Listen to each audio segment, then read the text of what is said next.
Do you know him?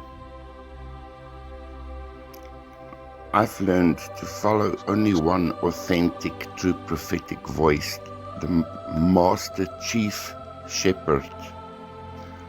And when you've learned to intimately know him, then his presence, power and glory exposes all the counterfeits naturally. 1 John 1 verse 6, if we say that we have fellowship with him and walk in darkness, we lie and do not practice the truth. In other words, we only deceive ourselves.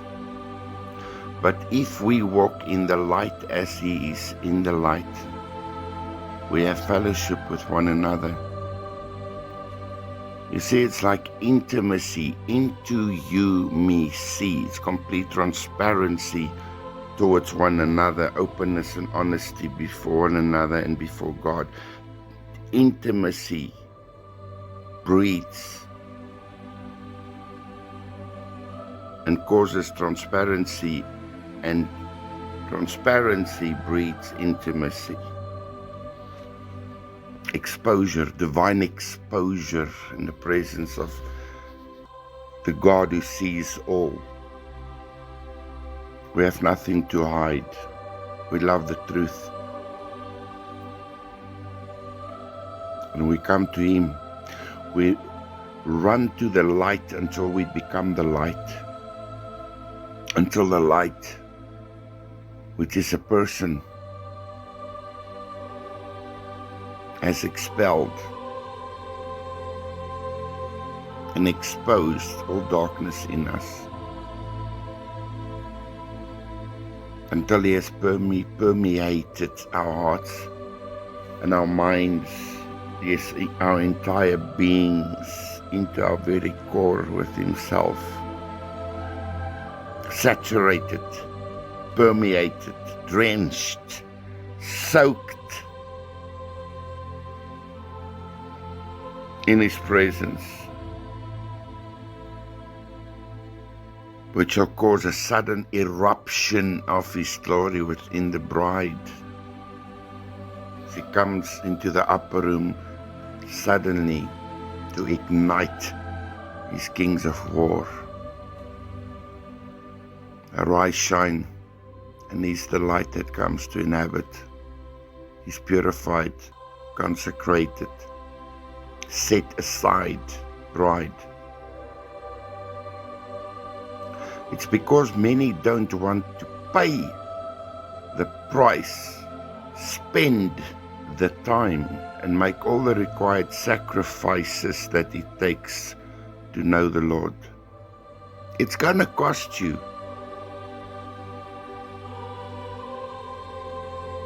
Like to receive true understanding, in-depth understanding from God, means that it's going to cost you. You have to pay attention. In all you're getting, get understanding. In all you're getting, get understanding. In all you getting, in all you seek to truly get, that which you treasure you shall find. In all you're getting, get understanding by paying. It's going to cost you paying the price, spending time, making all the required sacrifices that it takes to know the Lord. It's like a young man or a young girl spending all the time with their friends, spending all their time pursuing that which they treasure, earthly pursuits, which are driven by their own fleshly lust, pride and greed, my, me, I, self-exaltation, which really is the principle of Satan. See me, look at me, I covet honor and praise and glory from those around me who are just as broken and lost as I am within the depravity of my own thinking, my own carnal maze, where I really live in pursuit of myself, mind on earthly things, and I am really deceived like Alice in Wonderland. I have no idea where I'm going, like a dark chasing its own tail, running around and around and around, forfeiting the things of eternal value,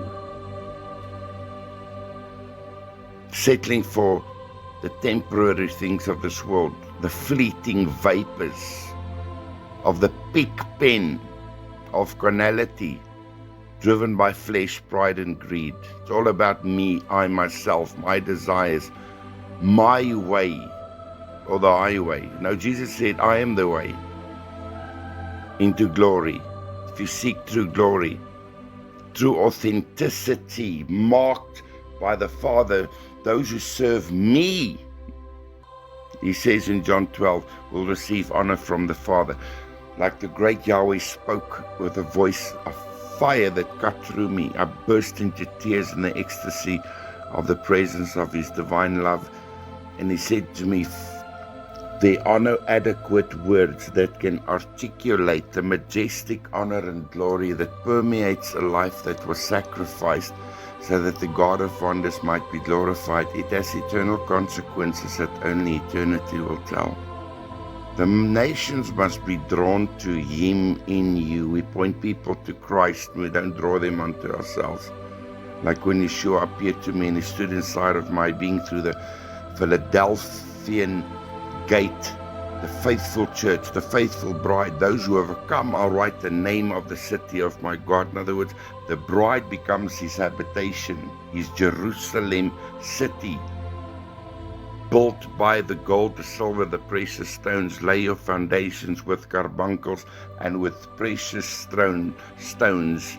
These speaks of the Colossians 2 hidden treasures of Christ. He's the word, in whom are hidden the treasures of wisdom and knowledge. And all you're getting, find these treasures, like he declares in Proverbs chapter 2. If you seek for it like fine pearls, like hidden treasure, he hides it for the true treasure seekers, seeking after it as treasure. The kingdom can be likened unto a merchant seeking fine pearls, and when he finds one of great value, he pays the price to sell the distractions, the chaff, the wood, and the straw of this earth, the carnal rubbish, the dung, the rubbish of the pig pen of a fallen society driven by lust, pride, and greed. That is the principle and the revelation and the understanding of the parable of the prodigal, who forfeited his father's treasure and birthright, and then he went to spend his inheritance on partying and wild living, and he ended up in a famine in a pig pen, so broke he craved the pig food. And that is what it looks like compared to the call to sonship, to sacrifice the distractions of this world to just be with him. Because the best part of Jesus is just to be with him, to be with him, to be with him, like Mary who sat at his feet because she discovered him as the true treasure, the delicious one, the author and finisher of her faith. What you pursue, that you shall treasure. What you treasure, that is what you shall pursue. Like the beloved John, who reclined in the bosom of the one he loved. Like when Jesus said to me, each one of those disciples sat at a different distance around that table by choice. You decide, not your pastor, priest, or your church. You decide. It's discipleship. Matthew 11:28-29. He calls you unto himself. Come to me, all you are burdened and heavy laden, you will find rest. Come rest in my presence and find me. Discover the treasure and pay the price to let go of the distractions. Ask him to dismantle your heart through an inward circumcision. Like the Father Yahweh declared to me years ago, all of the gods, the false gods, that which seeks to be idolized and worshipped of this world, shall fall in the presence of Him whose heart has been circumcised by the word of God, because he's the treasure, he's the treasure, he's the treasure, he's the ultimate gift. The greatest gift that God can give us is himself. His person, not we get what we can get from him. Him, the lover of our souls, the person. He's got feelings. Like the Lord appeared to me in an open vision. It was the most beautiful thing. He sat before me when I was meditating on these treasures that he's releasing through my vessel on an international scale and platform.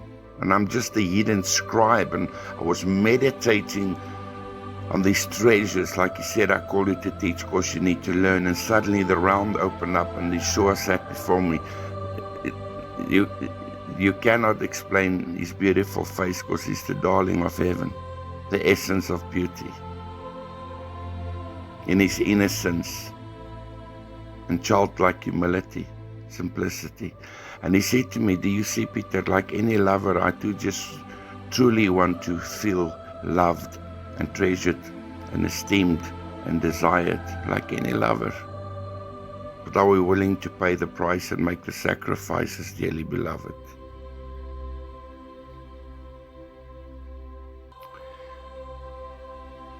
I read this again. It's because many don't want to pay the price, spend the time, and make all the required sacrifices that it takes to know the Lord, that they are deceived and misled by false fire, false narratives about God, creating idols in their hearts, which produces a false image of the true God through second heaven influence, which operates through fallen human opinions, intellectual reasonings widely exploited by the prince of the power of the air, according to the Zechariah 10 prophecy.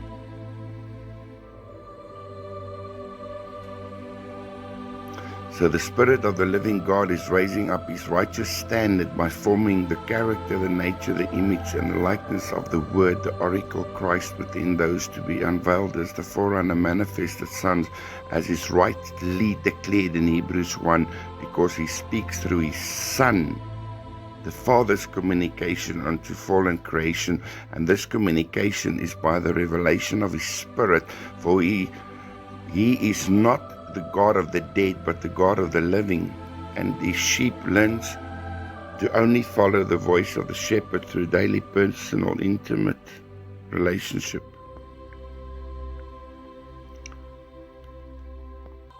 We pursue him, not the religions of men, for which lover seeks to have intimate relationship with the object of their affection through anyone except the very one they love, treasure, and pursue more than anything.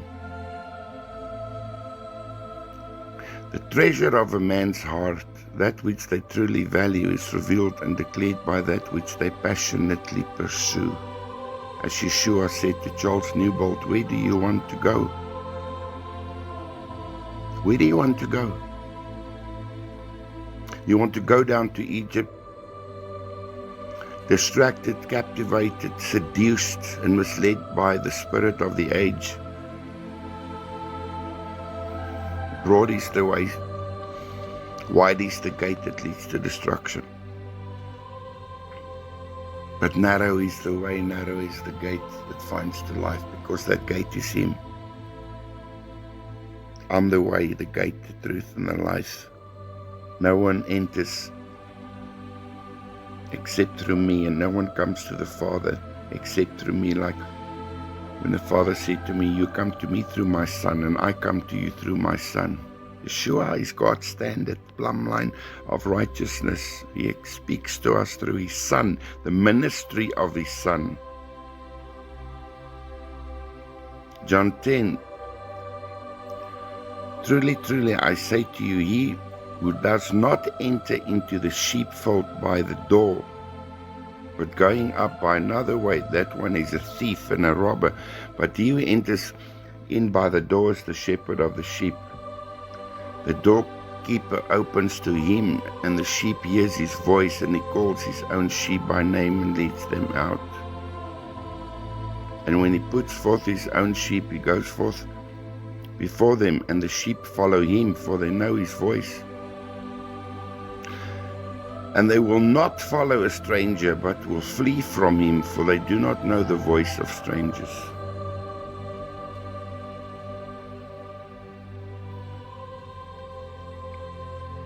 We are dealing with the reality of discipleship, not church attendance.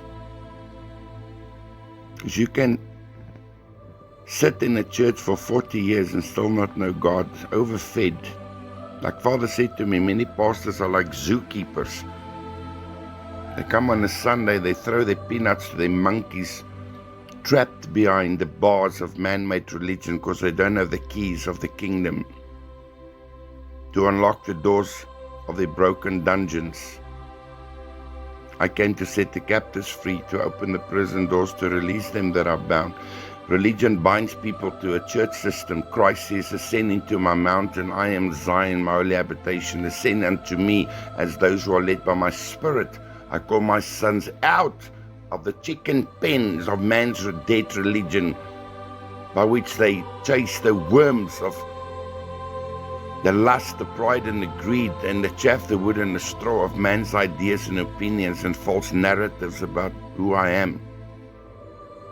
I say, I call my people out to Mount Zion to pursue me. I am and should be the only focus of the hearts of my people as I come to wash and cleanse and open the eyes of their hearts, the eyes of their understanding. I'm a God of the heart, and my deepest desire is to capture the hearts of my people. But are you willing to make the sacrifice through spiritual circumcision? Ask me this day. You circumcise your heart and your mind. Ask me, call upon me in all earnestness, that I may penetrate your depths and take hold of you in the depths of you, because this is the way of surrender, through the circumcision of the word.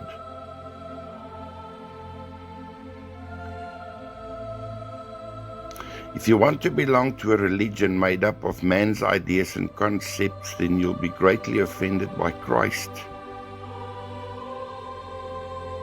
God does not fit into a box of man's design and making. Man does not owe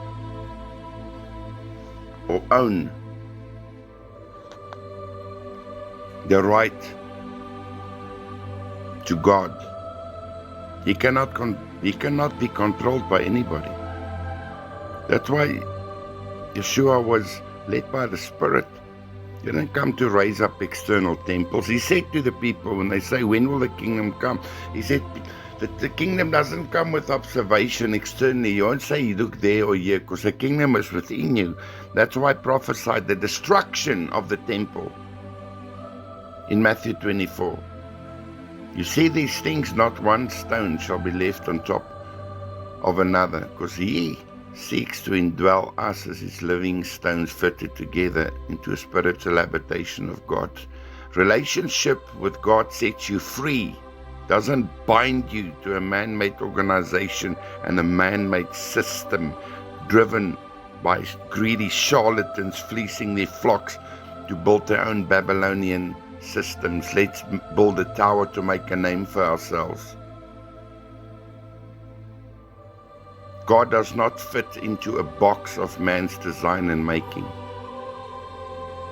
Why do you think Christ operated through the ecclesia principle of church without walls? Acts 10:38, our God anointed Jesus of Nazareth with the Holy Spirit and power, who went about doing good, healing all that were oppressed of the devil, for God was with him. And we are witnesses of all things which he did, both in the land of the Jews and in Jerusalem, whom they slew and hanged on a tree. Him God raised up the third day and showed him openly, not to all people, but unto witnesses chosen before God, even to us who did eat and drink with him after he rose from the dead. Are we not those who fellowship with him? Behold, I stand at the door and knock. If any man hears my voice, I will come into him and sup with him at the table of his heart. The 2 Corinthians 3 principle, not on tables of stone, but on tables of human hearts. That he changes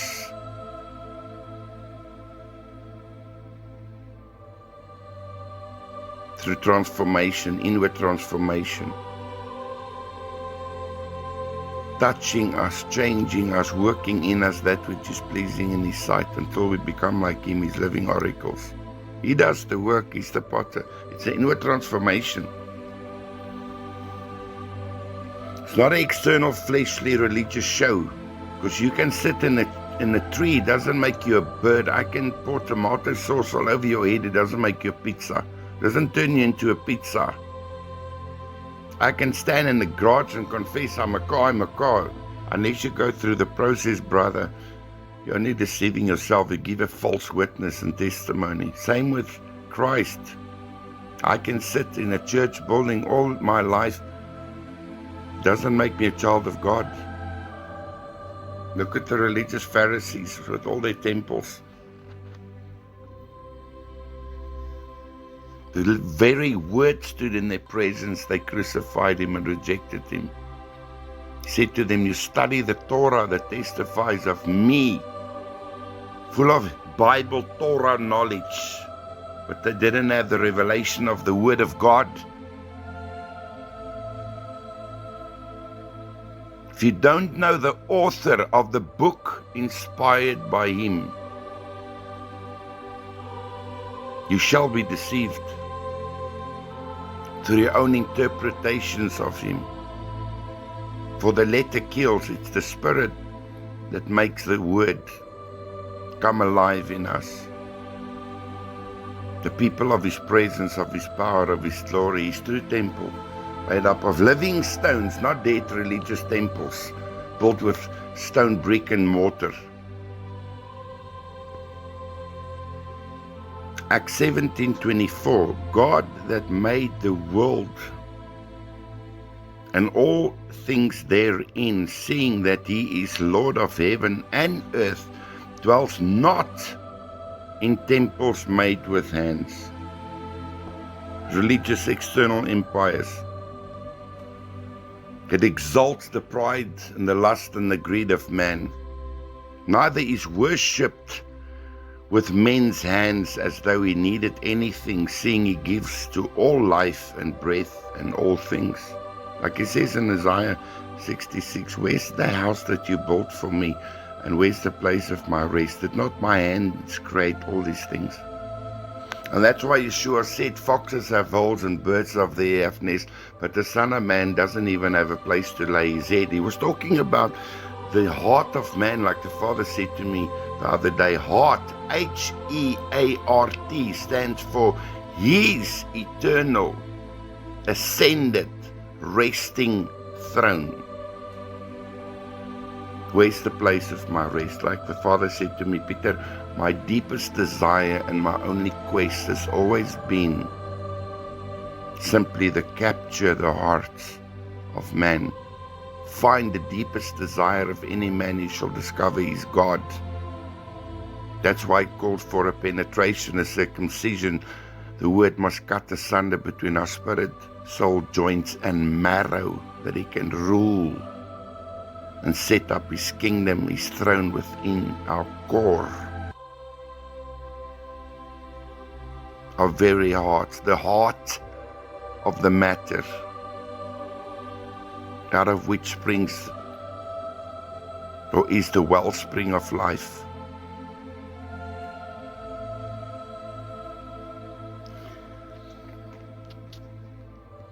And he has made one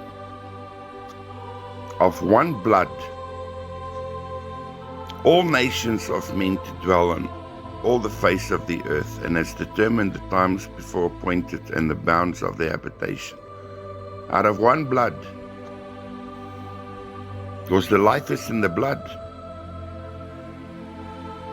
Racism is in the heart, it's not in the skin, it's in the heart, it's a heart matter, void of the love of God. Because the heart pumps the blood, like the Father said to me.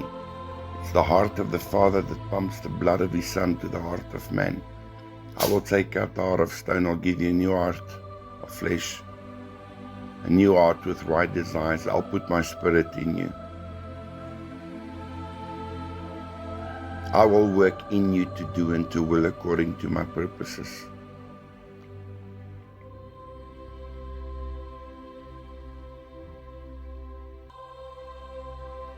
And He calls us to seek the Lord, if perhaps we might feel after Him and find Him, though He be not far from any one of us. Verse 28 of Acts 17. For in Him we live and move and have our being. As certain also of your own poets have said, for we are also His offspring. He's the Father of all spirits. And we choose if we walk away from Him through rebellion.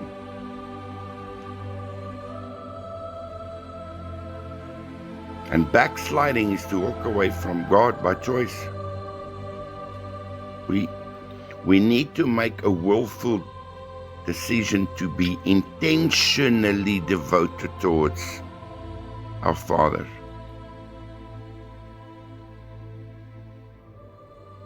Therefore then, as we are the offspring of God,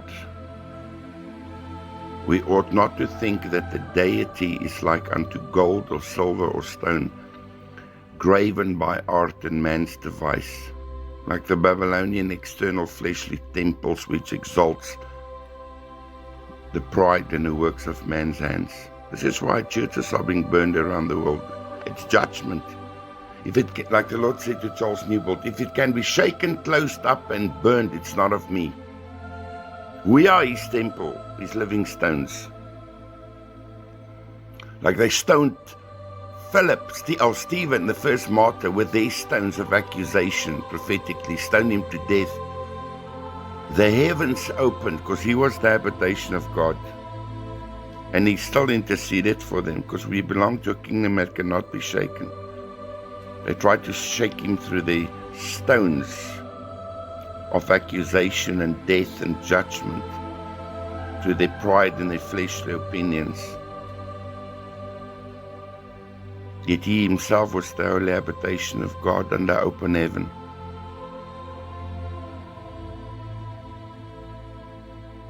And the Father Yahweh has appointed a day in which He will judge the world in righteousness according to His standard. And righteousness is everything that God says that proceeds from His mouth. He has the final word. He's the final authority.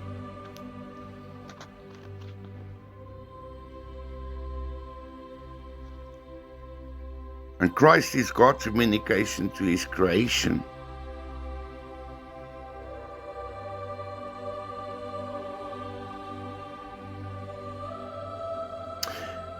And of this, the Father has given assurance unto all of us, all men dwelling upon the face of the earth, in that He has raised Christ from the dead. We will answer to Him because He's the one who paid the price for us. God already demonstrated His love. The cross was enough.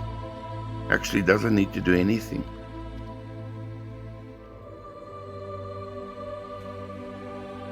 The Spirit of God is going to turn this world upside down, and He is preparing a people who understands His passion to set it ablaze by the power and fire of Holy Spirit passion.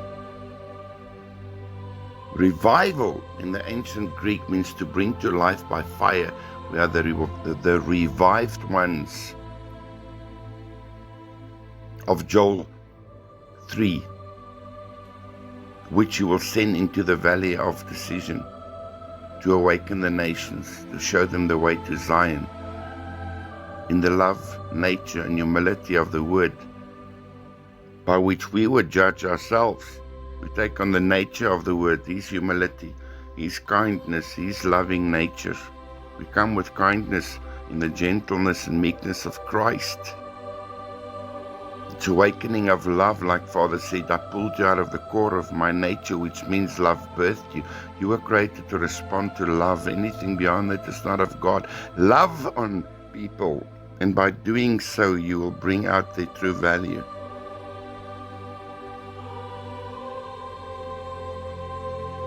The moment that you commercialize His gospel and want to filter the spiritual significance and power of God's word through the lustful desires of the flesh and the corrupt human natural fallen mind, then you get what we are facing and have to deal with and confront in the world of organized Christianity, which is a false religion.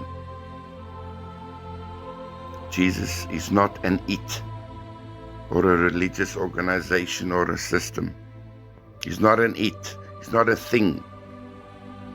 He is the true and living God that laid His life down so we might be brought into a love relationship with the Father, free from the ungodly religious control of fleshly men, and to then manifest heaven's agenda by the guidance and the power of His Spirit, in the order and the pattern of Yeshua the forerunner, who opened the way for us into Zion.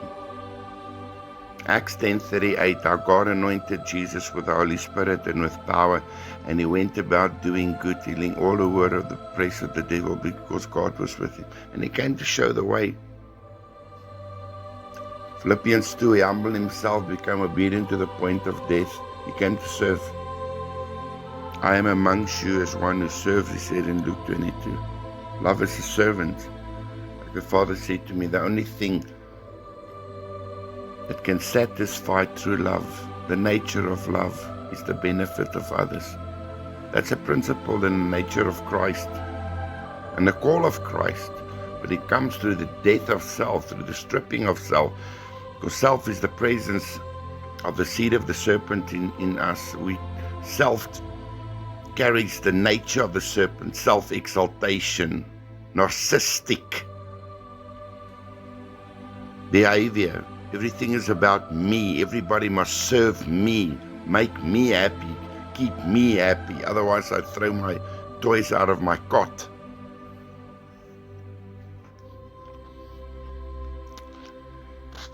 Have you surrendered yourself to God so He can use you to make a difference in this world, or are you following the religious ideas and distorted vision of modern-day Pharisees? You've been called to walk as Jesus walked. 1 John 2 verse 3. This is a very profound scripture. By this, yes, the standard that will judge all men. By this, we know that we know Him intimately. Oneness covenant, like a man knows his wife in marriage. The mystery declared in Ephesians 5. If we keep His commandments, and these are it's called the doctrine of Christ through the Hebrews 7 Melchizedek covenant, a new priesthood with new laws. It's called the doctrine of Christ, by which we must conform and are conformed into His image and likeness, and in Him we become love. On these two hangs the law and the prophets, because He was hung on a cross. The cross is a demonstration of divine love. Through a crucified life we become love. Up towards the Father first, and then sideways in the cross towards man. His love made manifest. As we are crossed out, we pass through the portal of death, and we leave the dragon frustrated and defeated and bound in the pit. Like the Lord said to me recently, the dragon cannot follow those who've been crucified to themselves through the portal of death. Death for life. First, you must be crucified, fulfilling the pattern of the Lamb. The priestly ministry of Christ, Romans 12, presenting yourself as a living sacrifice on the altar of your demonstrated love, which is the cross that He called us to bear. His cross saves us from sin. Our cross delivers us from sin. His cross forgave our past unto salvation. Our cross must heal our past as we walk with Him through our brokenness, working out our salvation, discovering everything the Father made available to us through the ministry of His Son. Not just being saved by the cross unto salvation, but also allowing ourselves to be slain by our own cross. He said, take up your cross. He never said, deny yourself, take up my cross. Like the Holy Spirit said to me, He calls our cross the altar of demonstrated love. And like the Father said to me, my fire shall fall where the sacrifice was made, this revived ones. How can you expect to be on fire for God if you don't place anything on the altar? Deny yourself, take up your cross. Will you still follow me? Will you still be desirous and willing to follow me? If everything in your life is going to happen exactly opposite and contrary to what your flesh desires and wants it to be, because God does not serve sinful flesh. You shall not be conformed to a harlot. Like Yeshua said to me, your flesh is the bed of the Jezebel, harlot, whore. She's the whoring spirit that comes to lie in the bosom of every man, seeking to seduce you through your own fleshly desires and wants. Your pride, lust, and greed, seducing us away from Christ, of being fully devoted and committed to Him. Setting the bed of our flesh of Jezebel on fire, that we might be transformed into His passionate bride. Lay down, lovers. On the bed of our cross, we lay ourselves down. The altar of demonstrated love.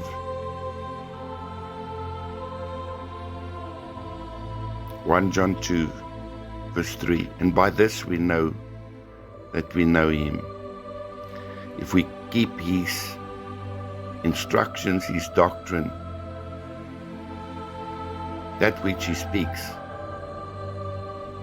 That's the context. He that says, I know Him, in other words, I know Christ. Oh yeah, so this is the standard. He that says, I know Him, and is not obedient to His instructions is a liar, and the truth is not in him. But whoever keeps His word, see, that which He speaks through intimate relationship, it's the Rhema utterance. Man shall not live by bread alone, but by every word that proceeds from the mouth of God. When do you receive a word, a spoken living word? Through intimacy, through a real relationship with the living God. We don't serve a dead religious book that only testifies of Him, like the Torah. We need the Spirit of the Word, the Holy Spirit, to make the truth, the Word, come alive. He produces the life of the Word, like Yeshua said in John 16, I will not leave you as orphans. I give you the Comforter, the Spirit of truth. He will take from what is mine and make it known to you. In other words, He takes the John 6 hidden manna, breaking the bread of communion, and feeds us with the living Christ, which produces the life and the likeness image of Christ in us. That is the context of true communion. That's why we take communion. Not an empty religious, external, fleshly ritual. We need to discern the Lord's body. Otherwise we bring judgment upon ourselves. And it's not a cup of self-indulgence, it's a cup of self-denial. And what do you see when you look into the cup? You seek to use and abuse Him to fulfill your and satisfy your own fleshly wants and lustful desires. For it is for the joy that was set before Him that He endured the cross. He saw your face in His cup, and He esteemed you above all of His sufferings, because His joy becomes the fruit. the sweetness of the wine of redemption, of obedience wrought into us. We see His face in the cup, like the Lord said to me many years ago when He led me into the Spirit, by the Spirit, into my own wilderness and garden of Gethsemane, stripping season through the denial of self. He said to me, for the joy that was set before me, Peter, I endured the cross, to sharing in my sufferings, to share in my glory. And He's my joy that I discovered in this wilderness of tribulation. The valley of Achor, Isaiah 2, Achor means tribulation, trouble. And in this wilderness He strips the bride. I will allure her into the wilderness and speak comfort to her. And I will betroth you to me in righteousness. And you'll call me Ishi, husband, Bali, Lord. And I will betroth you to me in righteousness. He betroths His bride through the courtship of the wilderness. He calls us out of the world, and He takes the world out of us, and He takes us out of our world, our little selfish, self-centered, fleshly world. And He takes our world out of us, the inner court ministry, by which you must deal with our brokenness and heal the broken, wounded soul, because all of us suffered abuse. And He comes as a loving surgeon that cuts to heal us, not a legalistic butcher by law that cuts to kill us. It's a ministry of life, not of death. You can't mix the two covenants, like the Father said. They're committing spiritual suicide if they do that. We are divorced from the law through Christ. We are married to another, to the new covenant. Go and read Romans chapter 2. You are committing spiritual adultery against Christ if you go back to the law. Go and read Romans 7. We're under a new covenant, married to Christ with a new legislation of inward transformation as He comes to dine and sup at the table of her heart. I stand at the door and I knock. If any man hears my voice, I will come into him and sup with him. That's communion. We partake of Him. Feed me with the manna from heaven, Holy Spirit, and produce the life of Christ in me through the 2 Corinthians 3 ministry of the Spirit from glory to glory. Through the accelerating glory, arise, shine, the light has come, and the glory of the Lord rises over you and shall be seen in you. Because He is the glory of the new covenant. We become like Him. The Word, the expressions of the Word, living epistles, speaking like Him, doing like Him, acting like Him, taking the nature of Him, the Word in us, living epistles, divine expressions of Him, demonstrating the kingdom, the authority of the throne. For how many claim to be seated with Christ, yet they fail to demonstrate the authority and the victory and the power and the authenticity of the throne? For while you're still stuck in yourself, you're still imprisoned in yourself. And you need to lay yourself down in the way of the cross so that God can strip you of yourself, circumcising your heart and mind to open you up as a living habitation. You must become the Holy of Holies, His habitation, His dwelling place. He calls us out of religion, out of the Babylonian systems which seeks to seduce and entrap us under second heaven deception through false dreams, false visions, false prophecy, through that woman's Jezebel spirit whose veil is a python, the divining witch, false, confusing prophecy, second heaven deception, psychic, religious garbage to the mental assent, the intellectualism and the pride of man, which is foolishness to God, declared in 1 Corinthians 1. The wisdom of man is foolishness to God, like he declared to Satan when he came through the unrenewed mind and thinking and wrong thought patterns of Peter in Matthew 16. When the two kingdom builders had a face-off there, and Christ declared to us and revealed and unveiled to us the realm of Satan's operation, the prince of the power of the air, the Zechariah 10 deception. Get behind me, Satan, you don't mind the things of God, but the things of man.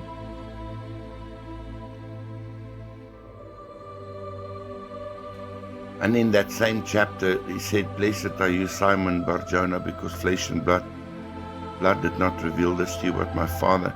And on this rock, and he said a few things there, because Peter indeed, Petros, little rock, God used him to preach the Acts 2 message, to cut them to the heart as a kingdom builder. But he didn't say he builds on Peter. He spoke about the principle of revelation building blocks. The Rhema utterance, man shall not live by bread alone, but by every word which proceeds from the mouth of God. And that comes through the Rhema utterance. The Holy Spirit takes from what belongs to the person of the word, John 16, and makes it alive in us. He breaks the bread. He doesn't just look at it lying on the table of empty, external, dead religious practices, a religious ritual, void of power and life without any meaning. And it's amazing how people pray religiously, let your kingdom come and thy will be done, but they still operate through our own kingdom building mentality. We only deceive ourselves. Do we even realize what we say? That your kingdom come, Father, and your will be done. In other words, you must invade me in dismantle my will. I lay my will down that you can have your way in me, my King, my Lord, my God, my Savior, my life. The essence by which I'm called to live, producing your life in me, your habitation, your true temple. It's not external practices. It's by revelation through intimacy. He calls us unto himself.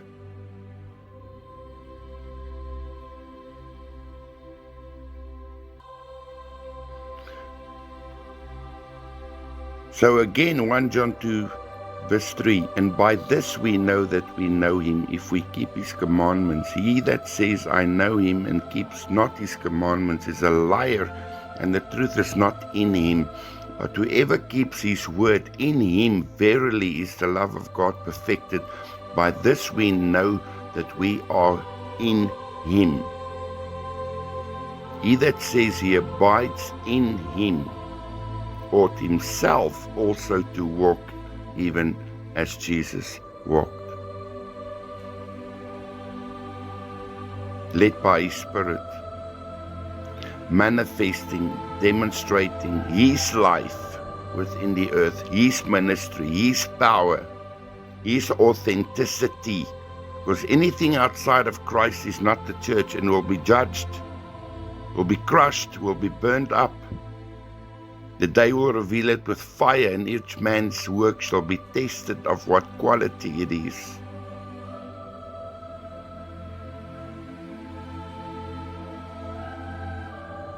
What was the commandments which he gave to those who desired to become fruitful disciples? Matthew 28 verse 18. And Jesus came and spoke unto them, saying, all power is given unto me in heaven and in earth. Go you therefore. That's authorization right there. and teach all nations, baptizing them in the name of the Father, the Son, and the Holy Spirit. In other words, by the authenticity of the divine Trinity. Teaching them to observe all things whatsoever I have commanded you, and lo, I am with you always, even unto the end of the world, or the age. Who are the friends and disciples of Yeshua, Jesus? His true friends, his true disciples. Not distracted, born-again civilians whose hearts and mind are on earthly things, captivated and seduced by the fleeting desires of this world. And they really stand as complete strangers before God, because they are unwilling to spend the time to make the necessary and required sacrifices to get to know Him. In all you're getting, get understanding. If we sought for Him as the true treasure, we will find Him intentionally. John 15:8, and in this is my Father glorified, by this way. It's like, Father, how can I bring glory to you? That you bear much fruit, showing yourself to be my true disciples, by demonstration, not by religious talk, empty lip service, which means nothing to the Lord. As the Father has loved me, so have I loved you. Continue you in my love. If you keep my commandments, there's a condition. In other words, if you do what I say, you shall abide in my love. And let's just switch the roles here, because we are so blinded by ourselves. You just need to switch and flip the roles, what God is trying to convey to us. How do you feel when people don't take you serious? How do you feel when you express the depths of your heart in so much passion? Just listen to me, don't hear me, listen to what I'm trying to say to you, and they just brush it off. Because they're too full of themselves, they're too busy thinking about themselves, they really don't have time for you. This is what we do with Jesus. It's like when the Father came to weep in my core. One day as I sat casually alone on my couch, the great Yahweh Adonai suddenly showed up in my core, in my spirit, and Jesus was there. He stood to the left. It was a divine encounter, very grieved. The Father was weeping so intensely he couldn't even speak. I felt his pain. He came to share his heart with me. And Yeshua stood there, the Lord, the Word of God, the Son of God. And he said to me, Peter, my people are forcing me to judge their motives. And ask yourself, beloved, before God, what are your motives and your intention, your true intentions towards God? What is it that you seek?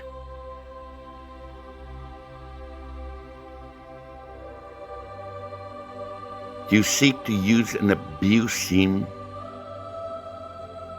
for your own advantage and your own purposes, to make a name for yourself, to elevate yourself in public? Because humility doesn't parade itself. And the more that you are stripped of God to the death of self, becoming a sown seed unto fruitfulness, spiritual fruits, His meekness and love and gentleness and kindness, His nature produced in you through a cultivation of your born-again seed. And the more humble you become and you take on the nature of the word humility, even like Yeshua did major miracles and He took the focus of Himself. He said, be quiet. Go and offer the sacrifice that Moses commanded you in His humility. Humility doesn't seek to parade itself. And now all these selfies on social media has exposed the pride and the brokenness in man seeking to make a name for themselves. Like they're obsessed with themselves, becoming extensions and expressions of themselves on social media, reflecting themselves, projecting themselves. Humility doesn't parade itself. That's why the Lord said to me in His wisdom, stay hidden. If you want to see my glory through your life, Peter, stay hidden. Don't touch my glory. Stay hidden. Be a hidden one. Just be my hidden scribe, through which I will touch and affect the world by and make disciples of nations through your yielded vessel. What are our true intentions and motives before God and towards each other, beloved? Do we seek to make a name for ourselves, to project ourselves through our own pride, lust, and greed, or we seek to project Him by His Spirit? Do we seek only to present Him, spreading His fragrance so that He can draw the nations unto Himself through us, our yielded, surrendered, hidden vessels? It's the Lord by His Spirit. It's the Lord by His Spirit. It's that which God can work in the earth through our surrendered vessels. But what is the level of your surrender? How much of yourself are still blocking Him? That's why you don't really see the glory of God in your life.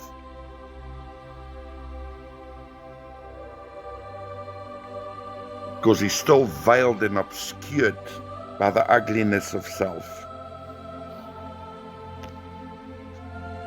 Flesh is a disgusting thing, and we must be stripped of it. In the olive press of our Gethsemane, in the way into the mountain, who will stand before Him? He who has clean hands and a pure heart, Psalm 24. Who may ascend into the mountain of God through the Hebrews 12 discipline? He who has clean hands and a pure heart, the pressing of the Gethsemane cup, the garden. The three stages of the pressing, the olive press. First, we become born again, the pure oil, the virgin oil, our spirit man, born of incorruptible seed. And then the second stage, the inner court ministry, becomes impure, milky type oil, drawing the impurities out of our wounded souls. And then He goes into a foundational redemption, into the very seed. Then the oil becomes red, which speaks of a foundational redemption wrought into us through a pressing process, through fire and trial, the pressure cooker of God. If you want to see what's in a man, the true intentions and motives of a man's heart, just put him in the pressure cooker, brother. That's the way into the mountain. Psalm 24, who may ascend in the mountain of God, who may stand at the tabernacle of the Holy One, he who has clean hands and a pure heart. Who can say he's got a pure heart? And who does not lift up his soul to the vanity, the idolatry of self. You come to Mount Zion, the spirits of judgment made perfect. Like he says in context of all of this, in 2 Corinthians 6, what does a believer have in common with a non-believer? What fellowship is there with light and darkness? What agreement between the temple of God and idols? And we are that temple. As I said, I will be a father to them. I will dwell amongst them and in them. Christianity, Christian, Christ in a vessel. His temple, habitation. And then he says in chapter 7 of 2 Corinthians, verse 1, since we have these great and precious promises, dear beloved, dear friends, let us cleanse ourselves from everything that pollutes body and spirit, perfecting holiness in the fear of God. comes through a pressing. That's the context of the way opened into Zion, the mountain habitation of God, in the book of Hebrews chapter 12. That's the context of that chapter, the essence of it. Call us unto mature sonship, answering the upward call of God in Christ that must be wrought out in our vessels. Because a vessel is only a container for something else. We are called to become divine expressions of Him. Emptied, wise virgins filled with Him, His fire. The anointing of the anointed one that breaks the yoke that we pour out to the nations to draw men unto Himself, not unto us. Because you can't give what you don't have. God did not call you to give yourself to people. He called you to give yourself to Him first, fully. He empties you of self, and the Holy Spirit fills you with the oil of His presence, the anointed one. His power, His glory, He is the essence of ministry. Without Him, we can do nothing. He is the ministry. We don't have a ministry.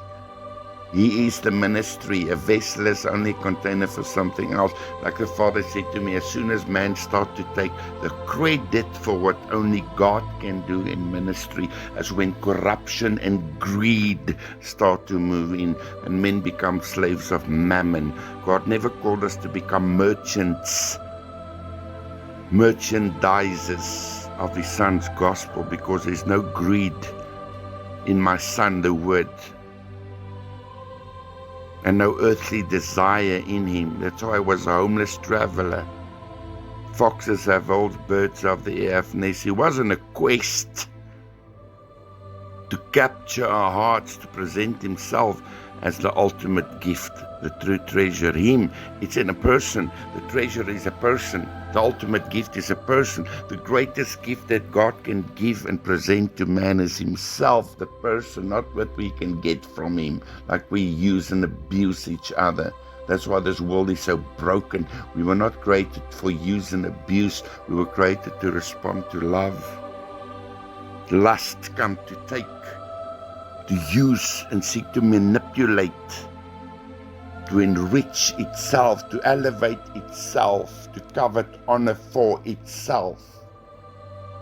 Humility and love comes to lay itself down on the altar of demonstrated love, the ministry of His cross, where we are crossed out, circumcised in hearts and minds, emptied of self, so that He can fill our vessels with Himself. The wise mountaintop virgins who are not defiled with that woman Jezebel and the doctrines of our harlot daughters, because we are pure virgins, the mountaintop dwellers. That's the context of prophecy. Built, equipped, raised up through the types and the shadows, and found in the Old Testament in Genesis 49, when the 12 tribes, the 12 sons stood before Jacob, the spirit of prophecy operating, declaring, prophesying through his vessel. And those principles of those 12 sons spiritually are produced within the sons of God, because each one of those names has a prophetic apostolic meaning. It's spiritual. It's nothing fleshly or carnal. How they have raped the revelation of Christ. The book says it all. It must be revealed, the revelation of Christ. The books were sealed till the time of the end. Now it shall be opened to the bride at that time. The final generation of my coming, the kingdom shall be likened unto 10 virgins who went out to meet the bridegroom. Like the Father said to me, you are the generation that's been given the one prophetic key to unlock the final harvest in the earth. And the principle by which that key operates is you sow yourself as a born-again seed on the altar of demonstrated love through the John 12 call. You don't serve yourself and abide for yourself unto yourself. You're born-again seed, but what about the harvest? of souls, of multiplication that is locked up in your seed. Do you live for yourself? Do you hold back? Do you eat your seed through selfish living? Do you serve yourself as a born-again seed, or do you follow Christ through the cross? You become His servant. Those who serve me will be where I am. Where I am, my servants will be also. And those who serve me, the Father will honor. This is the difference between the outer court, born-again, distracted civilians, and the lay-down lovers who multiplies to the principle of Christ as we allow ourselves to be conformed to His pattern wrought out in us, His way, His desires, His vision, His purposes in His creation, by His Spirit. The Lord by His Spirit, not through man-made religion that seeks to bind and lock people up in prisons of despair through church laws, cathedral mentalities producing church clones, bench warming, ineffective for the cause of the advancing kingdom. Those who are led by the Spirit. It's Jesus of Nazareth by His Spirit still, through the manifested sons of God. He is the ministry. Through yielded vessels, it's His ministry, it's His cause. For His cause, unto His cause. We become laid down lovers. Lord, what do you want to do through my vessel, which becomes the highest form and the essence of true worship, a life sacrificed so that the God of wonders might be glorified. Like when the Father Yahweh, the great Adonai in 2011 spoke with a voice of fire that split me open out of eternity, I burst into ecstasy. I was undone by the glory of His overwhelming, sweet love. And He declared through my core, there are no adequate words that can articulate the majestic honor and glory that permeates the life that was sacrificed so that the God of wonders might be glorified. It has eternal consequences that only eternity will tell. Yet most forfeit that.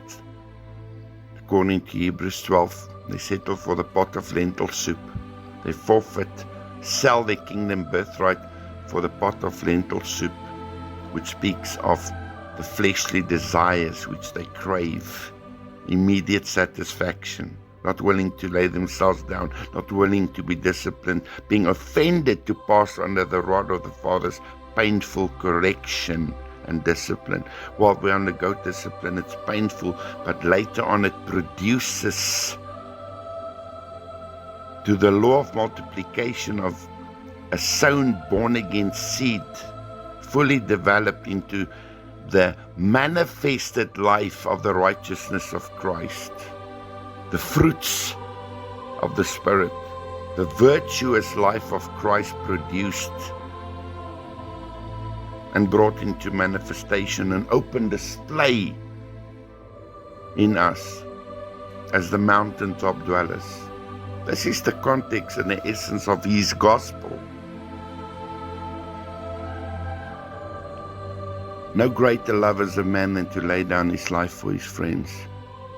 He commands us to be crucified. A new commandment, become love through the death of self. Love is a fruit. The born-again seed must be sown.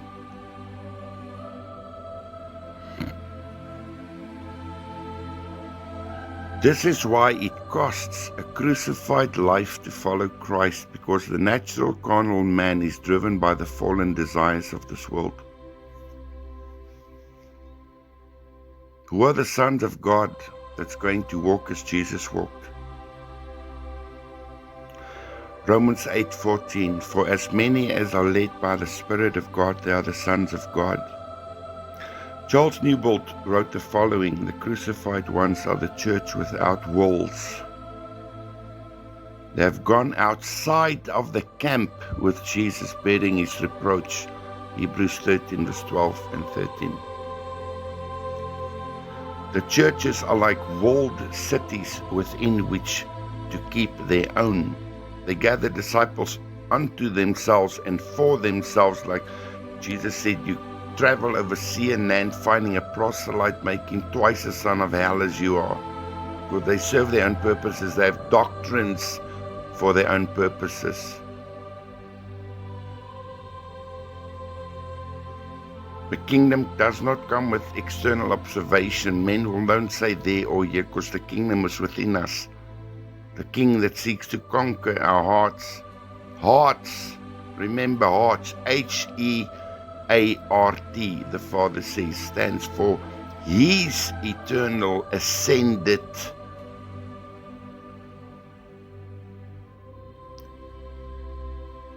Risen or righteous even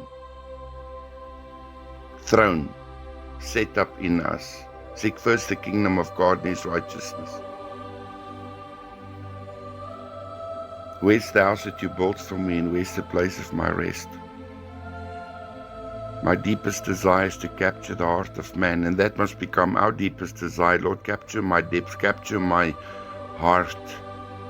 I just want to be with you, with a constant longing for you.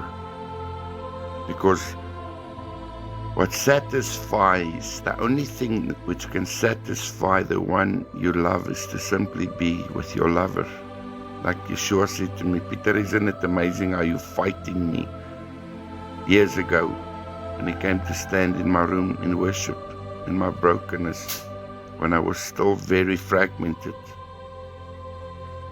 And He said to me, isn't it amazing how you're fighting me? I go through so much trouble just because I want to be with you.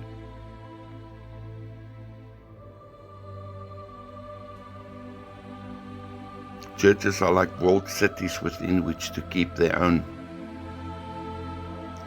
The ecumenical movement is an attempt to overlap these walls so as to give an appearance of unity.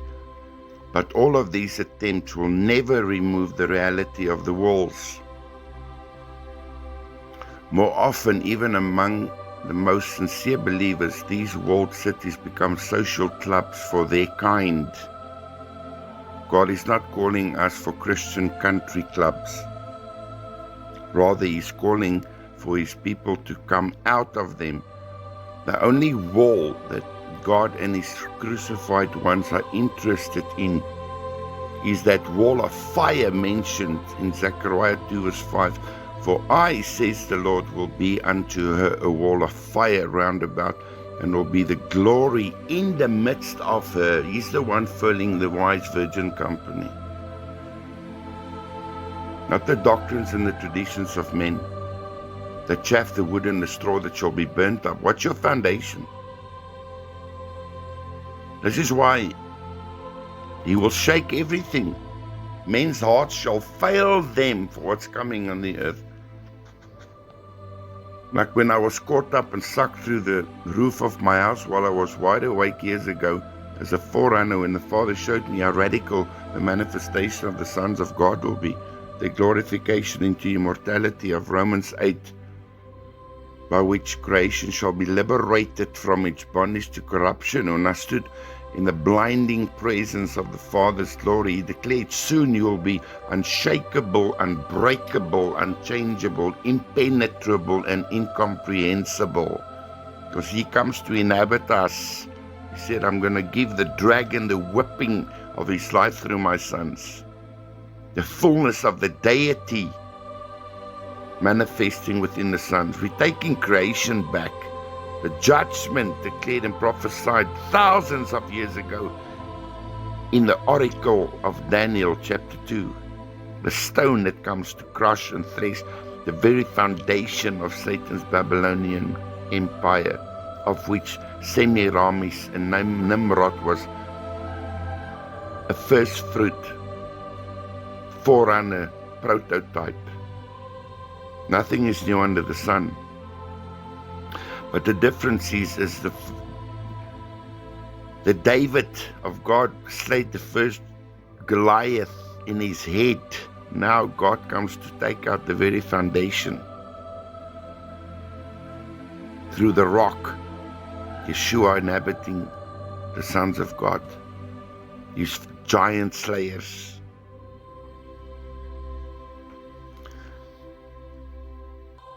These crucified ones are a people who have been called out of a people, the ecclesia, called out ones, the gathering of the saints, the true gathering in the mountain. He called us unto himself. The calling has always been unto him.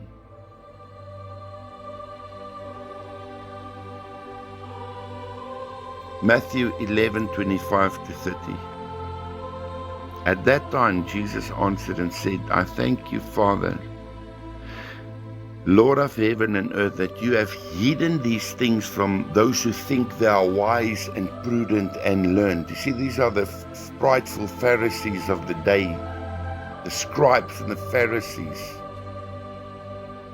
full of Bible knowledge, but they lack the revelation of the person of the word. That's why they don't recognize him. They actually stone him with their false narratives and accusations through their religious fault-finding, critical, judgmental attitudes, crucifying him again within his true bride, his true temple, living stones, not the external cathedral. All that's going to be crushed and burned up. All foundations shall be shaken until that which cannot be shaken shall be the only thing that stands. Those endure until the end. The declaration of 2 Thessalonians chapter 1, when he comes in that day to be glorified in those, the bride of his habitation.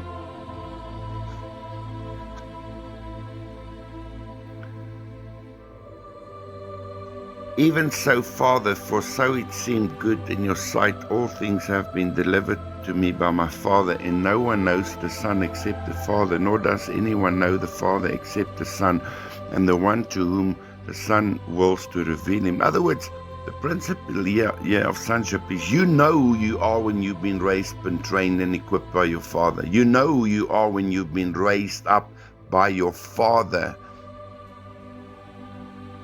And man's religion think they own God,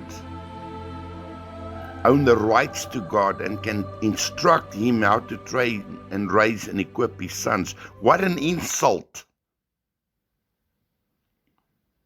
He came to seek and to save that which was lost, like Jesus said. I chose you. You didn't even choose me. And called you out.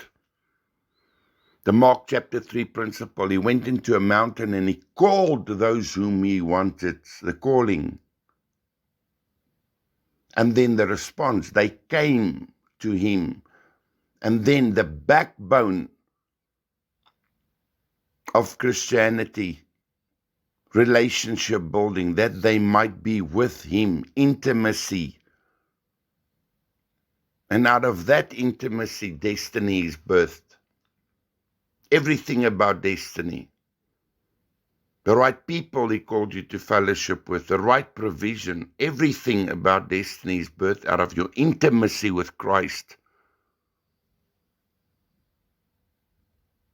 And that they might be sent out, that's authorization with authority, to manifest his ministry by his Spirit, to cleanse the sick, cast out demons, cleanse the lepers, raise the dead. This is the essence and the order of sonship through true discipleship. We are as strong as the level of our complete surrender, beloved of God. That is the yoke of Christ.